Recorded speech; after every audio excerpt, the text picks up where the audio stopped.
नीतीश जी रोजगार दो, मोदी जी आप भी रोजगार दो, बचे हुए वैकेंसी क्लियर करो, सरकारी वैकेंसी देश से लेकर बिहार तक, और युवाओं की जय हो, और पारदर्शी ढंग से परीक्षा बिहार में हो। तो सेटिंग खत्म करो। आप जो है प्राइवेट सेक्टर को उतना मजबूत नहीं कर सकते हैं। सरकारी जो भी नौकरियां थी वो डायरेक्ट सरकार के कंट्रोल में है। सरकारी नौकरी अगर खत्म करके अगर इसको कंट्रोल करिए, लिमिट किया जाएगा और प्राइवेटाइजेशन को बढ़ावा दिया जाएगा तो फिर अध्यादेश, बिल, कानून लॉ मेकर्स बनाएंगे जरूर, फिर प्राइवेट सेक्टर परेशान होगा जरूर। प्राइवेट सेक्टर कभी भी सबसे ज्यादा क्षमतावान को चुनता है, न कि एवरेज स्टूडेंट को या कमजोर स्टूडेंट को। एक बार कैसी भी अगर सेट हो गए तो रिटायरमेंट के बाद ही निकलना है। यहाँ प्राइवेट के हाथों में कंट्रोल होगा कि आपको अयोग्य, इनकम्पिटेंट घोषित करके आपको कभी भी निकाला जा सकता है। प्राइवेट सेक्टर जो है वो चुनौतियों वाला रास्ता है, उसमें सरकारी वाला मजा नहीं है।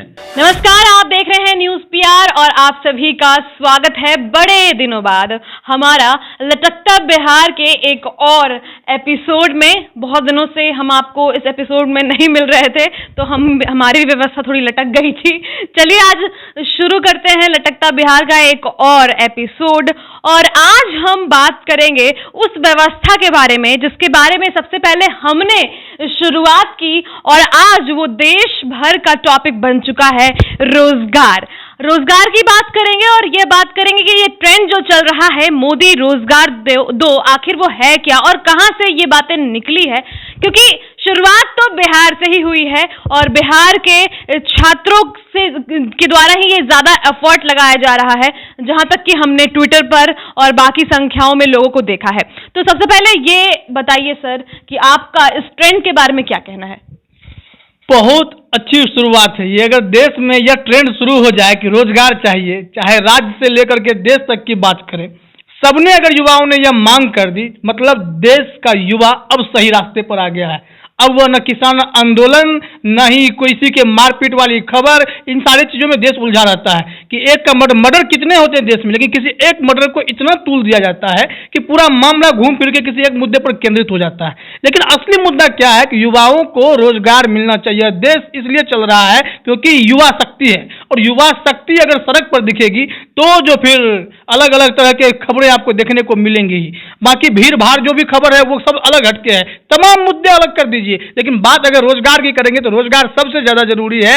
और इसी रोजगार पे जो ट्रेंड शुरू हुआ, मोदी रोजगार दो, यह शायद हम लोगों ने बिहार में क्या आदेश दी जब हम लोगों ने शुरू किया था कि बिहार में एम्प्लॉयमेंट का हाल क्या है, रोजगार का हाल क्या है, युवा हमने लटकते बिहार के एपिसोड्स में कितने बार जिक्र किया इस बात को कि रोजगार पे ध्यान दे, स्टूडेंट्स पे ध्यान दे, और अब जब देश भर में ये सब कुछ हो रहा है तो कैसा लग रहा है? देखिए, ये दिन तो आना ही था। सरकारें जो है पढ़ाई पर बहुत ज़्यादा ध्यान देती थी शुरू, और शिक्षा का अधिकार मौलिक अधिकार में भी डाल दिया गया। तो आप सबको शिक्षा दे रहे हैं तो आपको ये भी सोचना चाहिए शिक्षित होने के बाद वो रोजगार शिक्षा के क्षेत्र में ही मांगेंगे। अब वो समय आ गया है। तो और जो सरकार जो है, मोदी गवर्नमेंट, अब देखिएगा तो वो जानते हैं कि हम नहीं दे सकते हैं सरकारी जॉब सबको, इसलिए स्टार्टअप इंडिया, फिर से दो चार है नाम है, मुद्रा योजना, फिर से मैं नाम अभी मिस कर रहा हूँ सर, जैसे मोदी जी का शुरुआत हुआ स्टार्टअप इंडिया, फिर से मेक इन इंडिया, उद्यमी बनने की योजना जो है, ये सब चीज़ का शुरुआत हुआ। लेकिन इसके साथ ही साथ जो भी गवर्नमेंट जॉब है, क्योंकि अभी जो हमारा जो खासकर नॉर्थ इंडिया जो है वो अभी तक सरकारी जॉब को ही जॉब मानता है, तो इसलिए है कि प्रेशर ज़्यादा है सरकारी गवर्नमेंट जॉब को लेकर। और गवर्नमेंट जॉब में क्या है कि मोदी गवर्नमेंट जो है अभी तक 6-7 साल तक पूरे व्यवस्था का परिवर्तन कर रही है, चाहे आप रेलवे में जाएं, आर्मी में जाएं, हर एक चीज़ में। और उसमें जो है कि ये प्रयास किया जा रहा है कि खर्च कम से कम हो और उसका प्रोडक्ट ज़्यादा से ज़्यादा आए, और इसका असर जो पड़ रहा है वो रोजगार पे पड़ रहा है। और उसके बाद से है कि कोरोना आया, जिसके कारण 1 साल तक पूरा देश ठप रहा, परीक्षाएं नहीं हो पाई, छात्र जो है वो तैयारी करके फिर घरों में बैठ गए, उनमें फ्रस्ट्रेशन हो गया है, और जो प्रक्रिया है वो अभी पुराने तरह से ही धीरे धीरे चल रही है। लॉकडाउन के बाद चाहिए था इसको तेज करने का, जो भी भर्ती है उसको जल्दी से पूरा करे, जल्दी जल्दी वैकेंसी निकाले, ताकि छात्र जो है उनको उलझने का एक मौका मिले। क्योंकि जब स्टूडेंट तैयारी करता है अगर उसके सामने एक एग्जाम नहीं रहेगा तो वो फिर उटपटांग चीज दिमाग में आएगा, अब तैयारी हो जाएगा, टारगेट हो जाएगा, उसी में लगा रहेगा।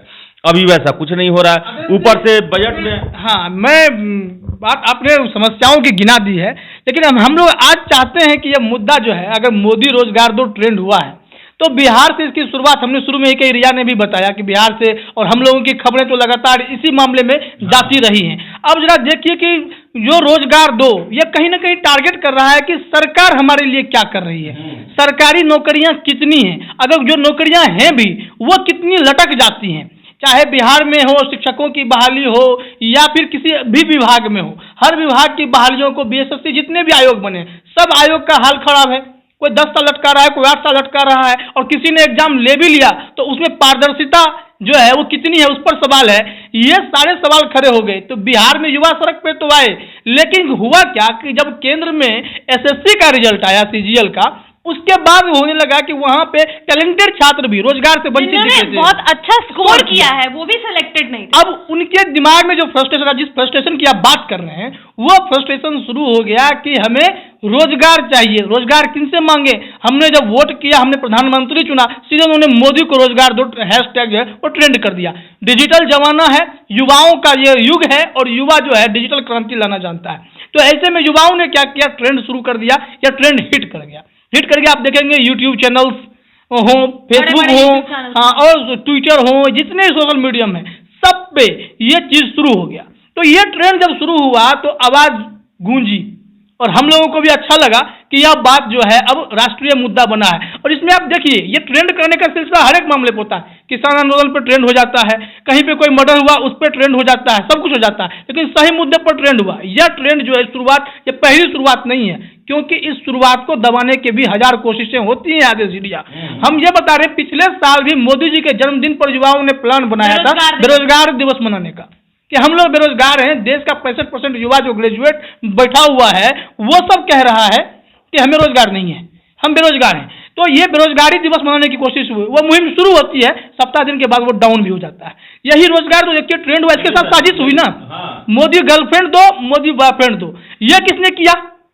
अगर ये मजाक स्टूडेंट्स तो नहीं कर सकते, तो आरोप लगाए, युवाओं का आरोप है। बड़ा बात है कि मैं युवाओं के साथ यही देखता हूं कि जोश में शुरू में आते हैं लेकिन उसे कंटिन्यू नहीं रख पाते हैं, और यही कारण है कि जो भारत के जो पॉलिटिशियन हैं इनको फिर घुमा फिरा के वही स्थिति में ला देते हैं। अगर आपने तो बात किया कि केंद्र स्तर पर है कि रोजगार दो, बिहार के स्टूडेंटों को 3-4 फ्रंट पे लड़ना पड़ता है। एक तो रोजगार के लिए, दूसरा रोजगार के वैकेंसी के लिए, उसके बाद है एग्जामिनेशन के लिए, एग्जामिनेशन में पारदर्शिता के लिए, और हाई कोर्ट सुप्रीम कोर्ट में भी लड़ना पड़ता है। तो बिहार और यूपी के भी कुछ एग्जामों में ऐसा होता है, तो यहाँ के स्टूडेंट को ज़्यादा चैलेंज है, और यही कारण है कि हम लोगों ने बहुत पहले ही भांप लिया था कि भारत की आने वाली आगे की चुनौती जो है वो युवा और रोजगार से ही संबंधित है। आपने देख लिया, हम लोग साथ में सर काम किए, हम लोगों ने पिछले साल फरवरी से ही इस पे काम करना शुरू किया, और देखिए विधानसभा का मुद्दा ही जो है विपक्ष रोजगार लेकर आया। रोजगार अच्छी बात तो ये है कि हमने जहाँ पहले संस्थान में भी साथ में काम कर रहे थे वहां से हम लोगों ने शुरुआत की, और जैसे जैसे आदेश जी ने भी इस बीट को बहुत ऊपर तक पहुंचाया, लोगों तक पहुंचाया। आप सब हमें जानते हैं और कहते भी हैं, आरोप भी लगते हैं। हम लोग जैसे इसमें किसी मुद्दा को लेकर कोई पॉलिटिशियन के अब जाते थे, उन लोगों को ये सब मुद्दा कोई लगता ही नहीं था, तो हमने शिक्षकों के माध्यम से इस मुद्दे को उठाया। सर लोग यहाँ पर कुछ लोग हैं, रहमान सर ये लोग हैं जो कि काफी सपोर्ट किए। मैक्सिमम टीचर लोग तो बोलना नहीं चाहता है, उन लोगों को डर लगता है, लेकिन रहमान सर गट्स वाले हैं, वो बोलना शुरू किए, और उसके साथ साथ हमने कुछ छात्रों को साथ में लिया और इसके साथ ये आवाज को मजबूत करने की कोशिश की। और आज देखिए मुझे बहुत खुशी हुई कि जब विधानसभा का बजट सत्र चला तो लीडर ऑफ अपोजिशन है, पहला क्वेश्चन मैट्रिक परीक्षा में धांधली को लेकर करते हैं। तो ये सब देख के खुशी होती है कि जो हमने प्रयास किया, जो हमने देखा कि आगे क्या प्रॉब्लम होने वाला है। जो लोग हमें कहा करते थे कि पॉलिटिशियंस के पीछे भागो, उनका इंटरव्यू लो, उनका बाइट लो, वो लोग आज हमें कह रहे हैं कि आप लोगों ने अच्छा काम किया। और मैं बताऊं रिया, कितना आरोप ये भी लगा कि मैं जो हूं वो टीचर लोग से सेटिंग किया हूं पैसा का उनका बाइट लेने के लिए, और ये सब करता हूं। बहुत आरोप लगा, बहुत नजदीकी लोग ये बोला कि आप लोग का जो सेटिंग वाला न्यूज लगता है कि आप पैसा लेकर चलाते हैं। लेकिन मैं उन लोगों को कहा कि इसका मतलब आप अभी भविष्य का देख ही नहीं रहे हैं। मैं तो एक प्लेटफॉर्म बना रहा हूँ। और बता रहा हूँ, आज मैं विधानसभा का सत्र सुन रहा था, तेजस्वी यादव नेता प्रतिपक्ष है, उन्होंने विजय चौधरी से सवाल पूछे कि आप शिक्षा व्यवस्था का बात करते हैं, शिक्षा व्यवस्था की स्थिति बिहार में इतनी खराब है, एजुकेशन सिस्टम जो हमारा है वो चौपट है, फिसड्डी है बिहार, आप मान लीजिए इस बात को। उन्होंने सवाल पूछे कि अगर कॉलेज में प्रोफेसर की कमी है, स्कूलों में शिक्षक की कमी है, तो बहाली क्यों नहीं कर रहे हैं आप? तो शिक्षा मंत्री का जो गोलमोल जवाब था वो चौंकाने वाला था। हाई कोर्ट से हम कहे हैं, रिक्वेस्ट कर रहे हैं कि आपको जो आपत्ति है हम मान लेंगे, करवा दीजिए। सरकार की इच्छा शक्ति से बड़ा कोई चीज है क्या? आपत्ति तो इनके बनाए गए नियमों पर न कोई कोर्ट में जाता है। आप वैसे नियम बनाए ही नहीं, जिस तरह है कि और सब एग्जाम होते हैं, इसमें कोई आपत्ति नहीं। यूपीएससी का एग्जाम होता है, कहाँ कोई आपत्ति होता है? सीट आता है, एग्जाम होता है, उनकी ज्वाइनिंग कराई जाती है। आप एक लेक्चरर का बहाली करना है तो पहले हाई कोर्ट में, फिर बीपीएससी में ये होगा, लड़का धरना प्रदर्शन देगा, नया नया नियम बनाते हैं कि मैट्रिक का नंबर जुड़ेगा, बीए का नंबर जुड़ेगा, ये सब आपको करने की क्या जो? फिर आप पीएचडी एमफिल क्यों करवाते हैं?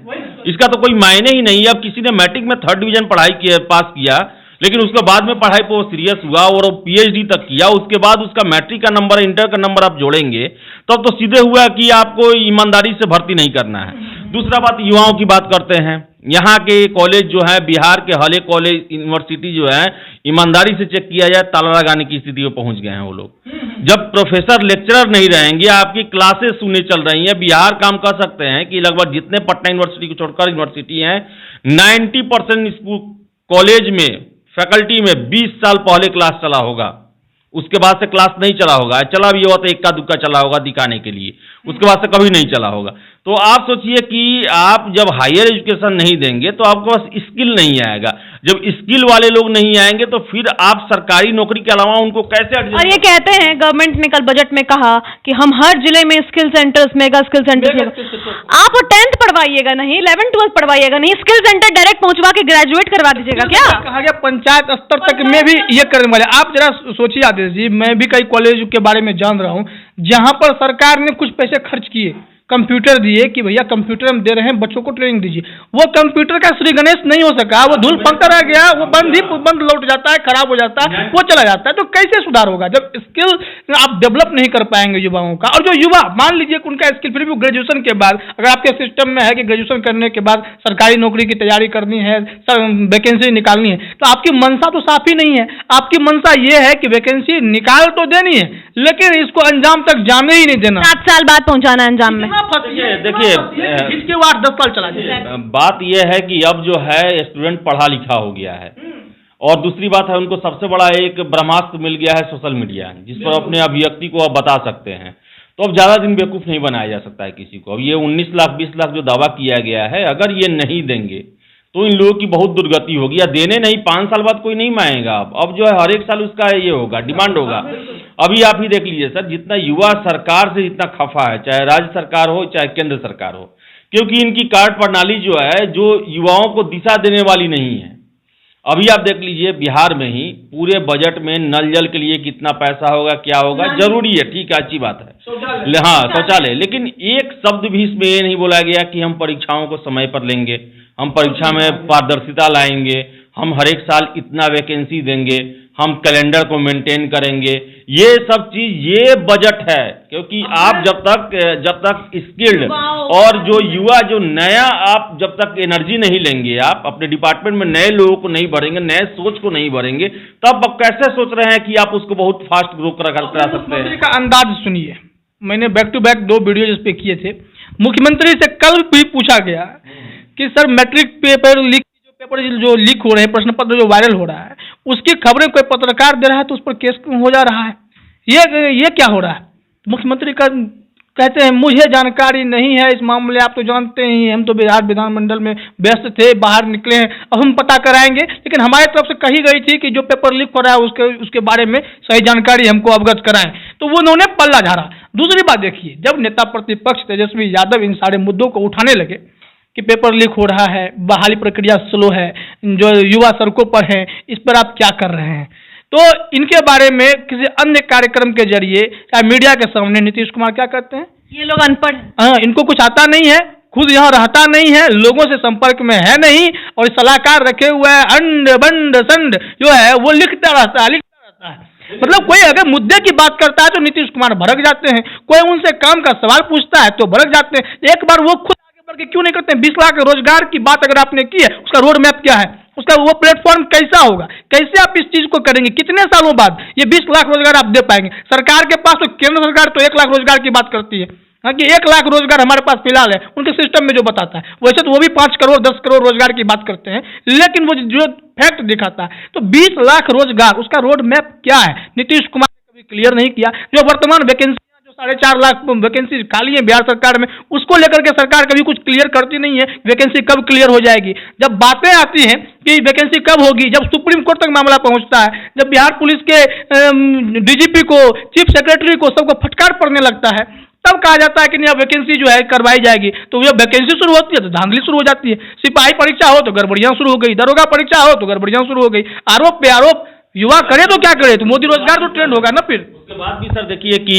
जो इतना संवेदनशील है ये परीक्षा प्रक्रिया जो है, जो सिलेक्शन होता है खासकर नौकरी के लिए, आप देखिए इलेक्शन होता है तो उसमें कितना सब कुछ फेयर अपनाया जाता है कि जैसे कैसे ईवीएम को सामने में जो उनके ये होते हैं उनके सामने खोला जाता है, सील किया जाता है, काउंटिंग के दिन सारा चीज़ फेयर होता है।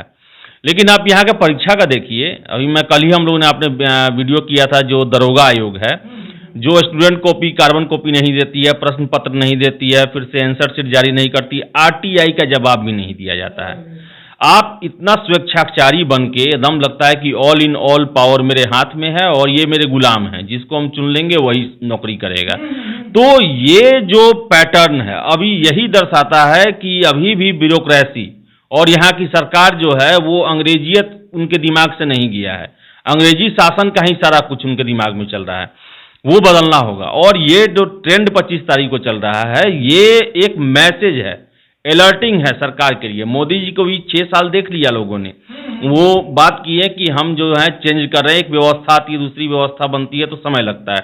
6 साल लोग इंतजार कर लिए, एक पीढ़ी खत्म हो गई, जिसकी तैयारी करने वाले लोग होंगे वो खत्म हो गए या उनकी अंतिम चल रहे हैं, तो वो तो आप पर प्रेशर डालेंगे ही कि हम भारत को बदलने में योगदान देना चाहते हैं, लेकिन 10-10 साल 15-15 साल घर में बैठकर नहीं, हमें नौकरी देना होगा और समय से उनको डिलीवर भी करना पड़ेगा। आप क्योंकि देखिए ये जो कोरोना जो आया हुआ है तो केवल देश की अर्थव्यवस्था सरकार के लिए प्रॉब्लम नहीं है, लोगों के लिए भी प्रॉब्लम है, जो युवा है उनके लिए ज़्यादा प्रॉब्लम है। देश में आपने बताया कि लगभग 65 करोड़ के आसपास जो है युवा हैं, 65 करोड़ के आसपास युवा है, तो वो ज़्यादा दिन कैसे रुक पाएंगे? वो आप तो सरकार तो है कि प्लानिंग करके 1 साल बाद भी किसी चीज़ को ला सकती है, लेकिन जो साधारण आदमी है उसके लिए हर एक दिन का प्लानिंग करना पड़ता है, उसको आप नहीं दीजिएगा।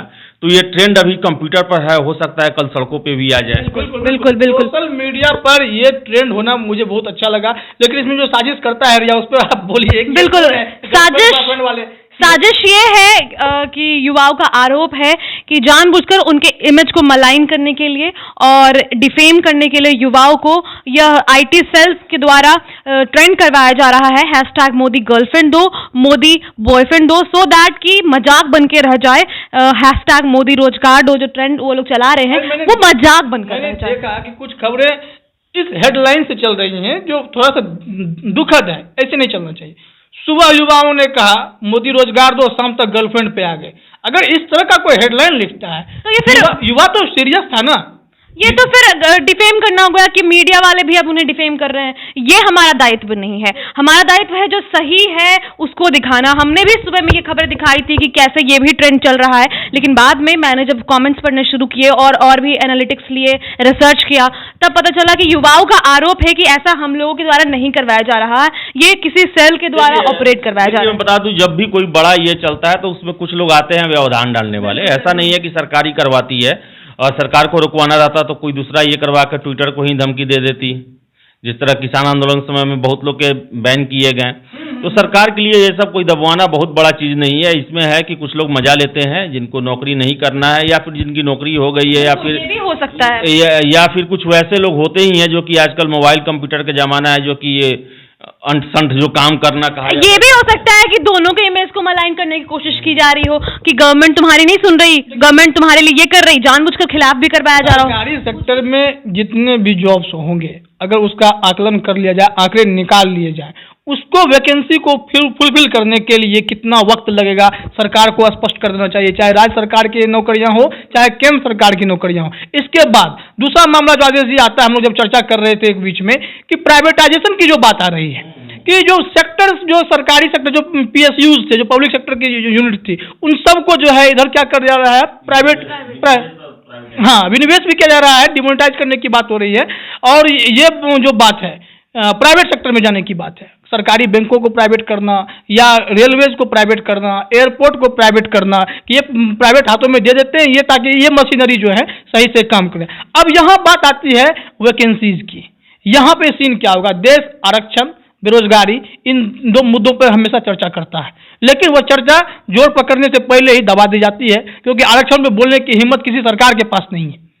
मोदी सरकार ने कोशिश करके भी उसे जो है दबाने की बात को दबा दिया गया कि ये आरक्षण खत्म नहीं होगा। देखिए सर, बता रहे हैं कि अब सरकार जो है इसकी शुरुआत 1991 में ही हो गई। अगर देखें तो हम मनमोहन सिंह जब वित्त मंत्री थे तो उन्होंने शुरुआत कर दिया कि भाई गवर्नमेंट का अब केवल काम रहेगा निरीक्षण करना, देखभाल करना, चलाना किसी व्यवस्था को नहीं। और वो फेज है, आज वो फेज अपना परिपक्व हो गया, इसलिए अब सीधे डायरेक्ट कर दिया जा रहा है प्राइवेटाइज। और इसमें जो है सरकार जो है अपना पल्ला झाड़ना चाहती है। देखिए युवाओं को अभी कितना फ्रंट पे लड़ना होगा, अभी सबसे ज्यादा नौकरी की जरूरत है, सरकार पल्ला झाड़ रही है, प्राइवेट कर रही है। अब प्राइवेट में क्या होगा कि फुल स्किल्ड लेबर चाहिए, जबकि आपने कहीं स्किल सेंटर खुलवाया नहीं। जो अभी भी देश में बहुत ज्यादा ग्रामीण क्षेत्रों के पढ़ने वाले हैं, और आपके स्कूल में अब तो पढ़ाई भी खत्म हो गई है, अब तो वो अपना सिलेबस भी नहीं जानते हैं, वो कहाँ से उतना स्किल हो पाएंगे। तो ये उनके पास बस दो ही ऑप्शन है कि या तो मजदूर बनो या तो फिर वही सरकारी नौकरी जो बचा हुआ है उसके, या तो मजदूर बनो या तो मजबूर बनो। अपने देश की समस्या क्या है आदिश जी, कि हम लोग पढ़ते हैं, सिंपल भी ग्रेजुएशन कर लेते हैं तो हम अपने आप को साक्षर और पढ़ा लिखा समझते हैं, क्योंकि ऐसा कोर्स डिजाइन हमारे पास है। उसके बाद हम या आप जैसे लोग रिक्शा नहीं चला पाते हैं, क्योंकि हमें शर्म लगती है कि हमने अगर पढ़ाई करी है तो हमें जो है कहीं ना कहीं कोई जॉब मिल जाए, 5,000, 10,000, 15,000 का कोई जॉब मिले। लेकिन यहाँ असमानता इतनी है, 7वां वेतन आयोग, 8वां वेतन आयोग, 50वां वेतन आयोग, लाख, 1.5 लाख, 2 लाख की आपकी सैलरी हो जाती है। वहीं आपके सामने ही वही युवा उतना ही पढ़ा लिखा ग्रेजुएट लड़का 5,000 की नौकरी के लिए दर की ठोकरें खाता है। आप सोचिए कि ये सब हास्यजनक बातें होती है जब हम देखते हैं बेरोजगार चाय वाला, बेरोजगार लिट्टी वाला, ये सभी चीजें एक कहीं से मजाक लगता है, लेकिन बट डीप डाउन आप सोचोगे तो लगेगा कि हाँ यही तो करना पड़ेगा लास्टली, बिकॉज होप ही नहीं है। और ये समस्या जो है लगातार बढ़ती जाएगी। और दूसरी बात है कि लगातार जो सरकार प्राइवेटाइज्ड करते जा रही है, बिना स्किल दिए हुए आप कैसे प्राइवेटाइज कर सकते हैं, क्योंकि प्राइवेट सेक्टर में आपको काम करना पड़ता है, वो काम करवाते हैं। और यहाँ जो भारत का जो परिवेश है, बिहार की ही हम बात करें तो हम लोगों ने कहाँ किसी स्किल का हम लोगों ने ट्रेनिंग लिया, कहाँ कोई स्किल सेंटर है। सबसे सिंपल बात है, हम लोग स्कूल कॉलेज बेसिक सिस्टम की बात कर लेते हैं ना, आपने स्किल डेवलप करने के लिए इक्विपमेंट्स तो भेज दिए, लेकिन उस इक्विपमेंट्स को चलाने वाला कोई नहीं है, कॉलेज में पढ़ाने वाला कोई नहीं है। स्मार्ट क्लास की व्यवस्था शुरू हुई थी, अभी मोस्टली स्कूल्स कॉलेजेस में स्मार्ट क्लास बंद पड़ा हुआ है, नो यूज। वही नहीं, कितना आपने वाईफाई दिया, कहाँ आपने मोबाइल दिया, कितना का रिचार्ज दिया, इसका कोई यति है ही नहीं सरकार के पास। देखिए सब कागज में सारा कुछ है, यहाँ पर कागज में सब टाइट है। और बिहार में कहा भी जाता है कि बकंस से ज्यादा लिखत का वैल्यू है, वो लिखा गया उसमें कि हाँ इतना पैसा अलॉट हो गया, पैसा अलॉट हो गया मीन्स काम हो गया। 550 करोड़ हमने जो है इसमें दे दिया, इतना 1,000 करोड़ हमने इसमें दे दिया। आगे अब देश का जो भविष्य जो है, जो नेता लोग बना दिया था, मैं हमेशा इस बात की चर्चा करता हूँ कि 2 बोरी अनाज 1,000 रुपया खाता में, वो चीज अब नहीं चलने वाला इलेक्शन में। और हमारी भी जिम्मेदारी है, हमारा भी वक्त है अब कि हम भी नेताओं के पीछे भागना बंद कर दें और मुद्दे की बात करें। चिंता की बात यह है कि सरकार अब जागरूक हो रही है कि हम स्किल डेवलप करेंगे और स्कूलों में मेगा सेंटर खोलेंगे, स्किल सेंटर खोलेंगे, युवाओं को ट्रेंड करेंगे, उसे उद्यमी बनाएंगे, न्यू एजुकेशन पॉलिसी आ रही है। लेकिन हाँ, वो बहुत कुछ है कि आपको अगर नर्सरी LKG के बाद 5वीं क्लास में जाते आपको मन है कि हमको जूता बनाने का कला सीखना है तो हम वो सीखेंगे, लकड़ी का आरा मिल का काम सीखना है, फर्नीचर बनाने का कला सीखना है तो वो हम सीखेंगे। लेकिन ये 20 साल बाद का सपना है। लेकिन अभी के जो युवा हैं वो क्या करें, जो के लिए जिनको नौकरी की जरूरत है, जिनके खाने के लाले पड़ गए, वो जो युवा सड़क पर हैं, और जो जितनी बहाली निकलती भी उसमें सिर्फ फुटअव्वल जैसी स्थिति है कि किसको मिलेगी और किसको नहीं मिलेगी नौकरी, अगर मिलेगी भी तो ईमानदारी से मिलेगी कि नहीं उसकी गारंटी नहीं, वो युवा क्या करे, ये सवाल तो है ना। सबसे बड़ा सवाल है। सबसे बड़ा जीवन प्रश्न यही है। और बिहार में हम लोग तो इसको बहुत पहले से देख रहे हैं, सड़क पर यहाँ छात्र आ चुके हैं, गिरफ्तारियां भी हो चुकी है, जेल में ही है। देख रहे हैं आप लोग सिचुएशन हमारे बिहार का, और यहीं से उठकर हमने उसे मुद्दा बनाया है, देश का मुद्दा बन चुका है अब रोजगार, और उम्मीद है कि आगे भी इस बार का रिया जो विधानसभा सत्र है ना, पूरे तरीके से इसी पर है, इसी पर कोई और मुद्दा नहीं है। अभी सब मुद्दा साइड है। And we are very happy about that, क्योंकि अब नेताओं को भी समझ में आ गया है कि अगर हम ये मुद्दा नहीं उठाएंगे तो ना मीडिया हमें दिखाएगी और ना स्टूडेंट्स हमारी कदर करेंगे। बता दें आपको, इसलिए ज्यादा रेलेवेंट हो गया है क्योंकि जो छात्र होते हैं वो गरीब के भी है, अल्पसंख्यक के भी है, दबे कुचले वंचित, जितने भी आप जो नेता लोग बोल के शब्द जो पॉलिटिक्स करते हैं, छात्र उन्हीं के बीच से आते हैं। और ऐसा ही एक यूनिवर्सल कैटेगरी है स्टूडेंट और रोजगार, जो कि सबको प्रभावित करता है। यही कारण है कि तेजस्वी यादव को पिछले चुनाव में किसी को कोई जवाब देना नहीं पड़ा, केवल उन्होंने बात किया 10 लाख रोजगार, बिहार में रोजगार की संभावनाएं, उन्होंने जो टक्कर कोई उसको काउंटर नहीं कर पाया, ना नरेंद्र मोदी ना ही नीतीश कुमार, क्योंकि वो सबसे रेलेवेंट अभी मुद्दा है। और मैं बता दूं सर आपको कि आगे आने वाले 5-10 सालों तक, अब हम कर रहे हैं ना, इसके बाद से अल्पसंख्यक और अगड़ी पिछड़ी सारा कुछ खत्म होगा। अब कुछ दिन बाद देखिए कि चुनाव में किसने सबसे ज्यादा रोजगार दिया, कौन कितना जल्दी पूरा किया, ये मुद्दा बनेगा। अच्छा, इसमें एक चीज हम लोग और भी चर्चा कर ले। अगर मान लीजिए सरकार ने अपने तमाम मशीनरीज को प्राइवेटाइज कर दिया और प्राइवेटाइजेशन के बाद फिर जॉब्स की बारी आएगी, जो देश आरक्षण के भरोसे अभी चल रहा है कि हमें इस कैटेगरी के हैं तो इतना आरक्षण, इस कैटेगरी के इतना आरक्षण, वो आरक्षण जब उसमें लागू हो जाएगा, उस रोजगार में फिर लागू होगा, प्राइवेट सेक्टर में लागू हो जाएगा, और सही युवा चुन करके नहीं आए प्राइवेट सेक्टर में, तो क्या फिर प्राइवेट सेक्टर का भी हाल सरकारी जैसा हो जाएगा? ये सवाल है सर। वो सवाल ये है, देखिए सबसे बड़ी बात है कि प्राइवेट सेक्टर जो है वो अपने कभी काम के साथ कॉम्प्रोमाइज नहीं करते हैं। तो सरकार तो मजबूरी हो जाएगी ना फिर। नीति और प्राइवेट सेक्टर में अंतर है। आप जो है प्राइवेट सेक्टर को उतना मजबूर नहीं कर सकते हैं। सरकारी जो भी नौकरियां थी वो डायरेक्ट सरकार के कंट्रोल में है। यहाँ पर सरकार क्या है, एक बस इंस्पेक्टर की तरह देखने वाला काम करेगी, ना कि उसके भीतर की व्यवस्था। मुझे लगता है कि बिना पॉलिसी के सरकार ऐसे कदम नहीं उठाएगी आदेश जी, क्योंकि सरकारी नौकरी अगर खत्म करके अगर इसको कंट्रोल करिए, लिमिट किया जाएगा और प्राइवेटाइजेशन को बढ़ावा दिया जाएगा, तो फिर अध्यादेश, बिल, कानून लॉ मेकर्स बनाएंगे जरूर, फिर प्राइवेट सेक्टर परेशान होगा जरूर। आप देख लीजिए, देखिए प्राइवेट सेक्टर उतना शर्त वाली बात मानने वाला है नहीं, क्योंकि उसके सामने अगर जो लो स्किल्ड जो लोग भी आएंगे जिनमें क्षमता कम होगी, प्राइवेट सेक्टर कभी भी सबसे ज्यादा क्षमतावान को चुनता है, न कि एवरेज स्टूडेंट को या कमजोर स्टूडेंट को। तो वैसे परिस्थिति में यह होगा कि कोरम पूरा करने के लिए इतना % बहाल कर दिए, उनको बैठा के किसी दूसरे काम में आई थिंक ट्रेनिंग सेंटर्स खोले जाएंगे। ट्रेनिंग से हो सकता है। सरकारी नौकरी में तो आपके पास ये विकल्प होता था, एक बार कैसे भी अगर सेट हो गए तो रिटायरमेंट के बाद ही निकलना है। यहाँ प्राइवेट के हाथों में कंट्रोल होगा कि आपको अयोग्य, इनकम्पिटेंट घोषित करके आपको कभी भी निकाला जा सकता है। एकदम ये बात सही है। इसमें जो है प्राइवेट सेक्टर जो है वो चुनौतियों वाला रास्ता है, उसमें सरकारी वाला मजा नहीं है। तो हो सकता है, और आई थिंक वो बेटर है, बिकॉज अगर वैसा है, एक चीज है कि कभी भी जब कोई नया परिवर्तन आता है ना तो उससे डरना नहीं चाहिए। अभी आप देखिए, सारा लोग चाहता है कि हमारा देश अमेरिका और यूरोप जैसा बने, वहां पर हर एक चीज प्राइवेट है, सारा चीज प्राइवेट के हाथों में दिया गया है, सभी लोग ईमानदारी से काम करते हैं, जो क्षमतावान होते हैं उनको मेन कामों में लगाया जाता है, इसलिए वो क्षेत्र और देश आगे बढ़ रहे हैं ना।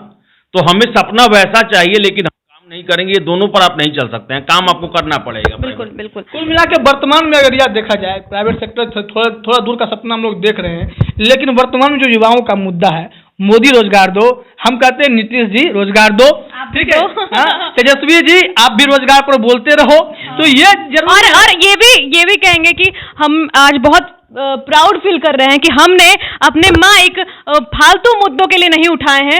हमने कभी किसी नेता के पीछे इसलिए नहीं भागा है कि आप हमें एक बाइट दे दीजिए, हम बाइट चाहते भी थे तो सिर्फ और सिर्फ आपके मुद्दे के लिए, शिक्षा के मुद्दों के लिए, और इसके लिए बहुत बहुत खुशी है हमें। और आगे भी हम केवल उन मुद्दों पर बात करेंगे जो सीधे आपसे सरोकार रखती है और जो इम्पोर्टेंट है, शिक्षा, रोजगार और बाकी जो भी आपके बेसिक मुद्दे हैं जो कि जरूरतमंद है। तो फिलहाल आज के इस वीडियो में इतना ही। लटकता बिहार के अगले एपिसोड में हम फिर मिलेंगे जल्द। तब तक के लिए बने रहे हमारे साथ, चैनल को सब्सक्राइब करना ना भूलें। और लास्टली ये भी बोलना चाहूंगी, नीतीश जी रोजगार दो, मोदी जी आप भी रोजगार दो, बचे हुए वैकेंसी क्लियर करो, सरकारी वैकेंसी देश से लेकर बिहार तक, और युवाओं की जय हो, और पारदर्शी ढंग से परीक्षा बिहार में हो, सेटिंग खत्म करो।